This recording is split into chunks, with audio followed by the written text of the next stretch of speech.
খুলনার পাইকগাছায় অর্থ আত্মসাতের অভিযোগে রেহানা পারভীন নামে এক স্কুল শিক্ষিকার বিরুদ্ধে আদালতে মামলা হয়েছে। রেহানা পারভীন কয়রা উপজেলার ৭৩ নং চক গোয়ালবাটি সরকারি প্রাথমিক বিদ্যালয়ের সহকারী শিক্ষক হিসাবে দায়িত্ব পালন করছেন।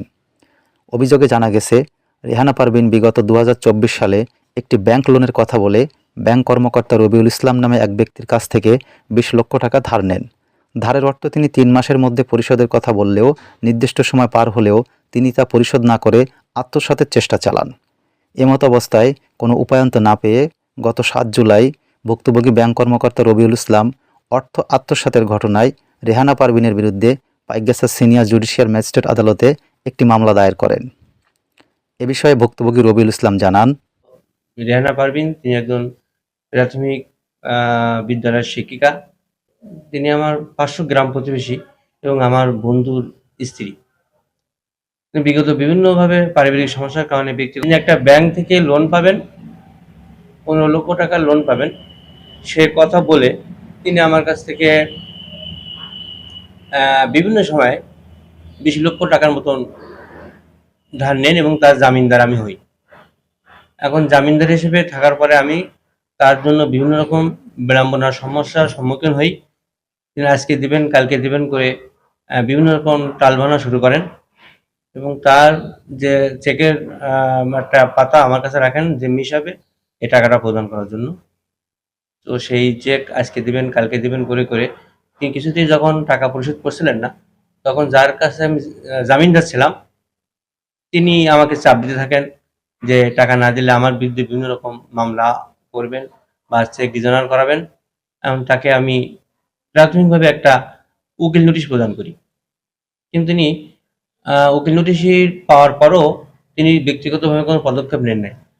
পদক্ষেপ না নেওয়ার কারণে সর্বশেষ আমি তাকে সুযোগ দেওয়ার পরেও তিনি বিষয়টা আমলে নেন নাই। না নেওয়ার ফলে আমি চূড়ান্ত পর্যায়ে পাইকগাছা বিজ্ঞ ম্যাজিস্ট্রেট আদালতে তার নামে একটি মামলা দায়ের করি এবং মামলাটার যখন বিচারাধীন ছিল তিনি দীর্ঘ ২৪ দিন জেল হাজতে প্রেরণ করেন। বিজ্ঞ আদালত তাকে জেলে প্রেরণ করেন এবং তিনি ২৪ দিন একজন শিক্ষিকা হয়েও, সরকারি স্কুলের একজন প্রাথমিক বিদ্যালয়ের শিক্ষিকা হয়েও তিনি ২৪ দিন জেল হাজতে কারাভোগ করেন। এই কারাভোগ করার পরে তারপর যখন তিনি জামিন নিয়ে বেরোলেন, তিনি মিথ্যা মেডিকেল রিপোর্ট এবং বিভিন্ন রকম মিথ্যা জালিয়াতি স্বাক্ষর করে বিভিন্ন প্রত্যয়নপত্র নিয়ে, হেডমাস্টারের প্রত্যয়নপত্র কিংবা বিভিন্ন জায়গা থেকে, বিভিন্ন দপ্তর থেকে মিথ্যা প্রতিবেদন দাখিল করে তিনি এই বিনা ছুটিতে এই কারাভোগ করছেন। তারপরেও তিনি মেডিকেল রিপোর্ট প্রদান করে বিদ্যালয়ে যোগদান করছেন। তাই আমি অবশেষে কোনো সমঝোতার পথ না দেখে আমি নিজে একজন ভোগান্তির শিকার হয়ে তার বিরুদ্ধে আমি বিভিন্ন রকম একটা আবেদন করি। এটা ঢাকা ডিজি বরাবর এবং খুলনা জেলা বরাবর এবং উপজেলা বরাবর শিক্ষা অফিসে আমি আবেদন করি। এ বিষয়ে রেহানা পারভীন জানান, আমার বিরুদ্ধে অভিযোগটি সত্য নয়। সে আমার সাথে প্রতারণা করেছে। আমিও তার বিরুদ্ধে আদালতে মামলা করেছি। সর্বোপরি এ ঘটনায় প্রতিকার পেতে রেহানা পারভীনের বিরুদ্ধে সরকারি বিভিন্ন দপ্তরে লিখিত অভিযোগ করেছেন ভুক্তভোগী ব্যাংক কর্মকর্তা রবিউল ইসলাম। আশরাফুল ইসলাম সবুজ, জেবিসি টিভি, খুলনা।